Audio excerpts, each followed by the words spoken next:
لو انا عندي 10 دقايق فاضيين في اليوم اكيد هعمل الوصفة دي. هحتاج كوباية زائد 3/4 كوباية من دقيق ابيض، او ينفع كمان دقيق اسمر او دقيق شوفان يعني حسب الرغبة. وهحتاج كمان كوباية من الزبادي اللي هو الروب. وعلشان الوصفة دي تكون سريعة انا مش هستخدم خميرة، هستخدم معلقتين صغيرين من البيكنج باودر. تانية هحتاج كمان رشة بسيطة قوي بالملح، وهنحتاج كمان معلقة كبيرة من الزيت، او ينفع زبدة كمان سايحة معلقة كبيرة. وبعدين هضرب المكونات دي كلها في محضرة الطعام لحد ما تتشكل كده كرة ناعمة. يلا بينا. ودي شكل العجينة كده بعد ما اتعجنت. لو حسينا كده واحنا بنعجنها انها محتاجة او مش بتلم كويس ممكن نضيف معلقة كبيرة كده من الحليب لحد ما تتلم معانا عجينة. يعني انا احتجت ان انا ازود معلقة كبيرة كده من الحليب عشان تتشكل معايا بسهولة. وبعدين هبدأ انقلها في بولة كده عشان اسهل نقلها. هحط شوية كده من الزيت في ايدي. لو لقيناها انها بتلزق قوي ممكن نضيف رشه بسيطه قوي بالدقيق زي كده. خلاص القوام بتاعها يعني بدا يكون بيرفكت. هبدا المها على شكل كوره كده على قد ما اقدر. فضلت اشكل فيها كوره لحد ما وصلت للشكل اللي انتوا شايفينه ده. ودهنت السطح بشويه كده من الزيت عشان يديها لمعه خفيفه.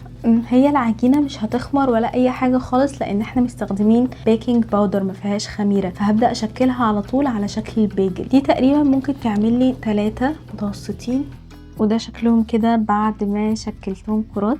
هبدأ بقى اعملهم على شكل بيجل اللي هما بتبقى مخرومة من النص كده وهي على شكل دايرة. يعني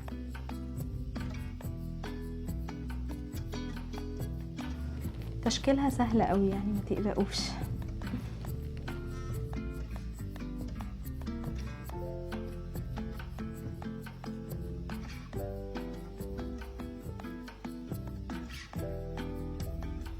بس بالشكل اللي انتوا شايفينه ده كده.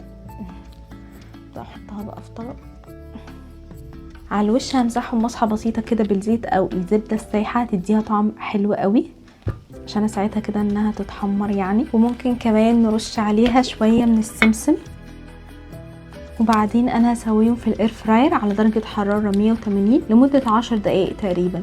وممكن كمان نسويهم في الفرن على درجه حراره 180 لحد ما تحمر من فوق وتحت. ممكن تاخد تقريبا ربع ساعه او 3 ساعه في الفرن مع المتابعه. يلا بينا. وده كده شكل البيجل لما طلعت من الاير فراير. اخدت تقريبا 10 دقائق واخدت اللون الجميل ده. عايزه اقول لكم ريحتها تحفه بجد. شايفين قوامها كريسبي كده والعيش نفسه طري. جميله جدا. عايزه ادوقها بجد. بسم الله. تسلم ايدي بجد بجد خطيره. طعمها حلو قوي. لو عجبتكم الوصفه ما تنسوش تعملوا لي لايك وفولو وكومنت وشير عشان الحاجات البسيطه دي بتساعدني ان انا اكمل. وانجوي.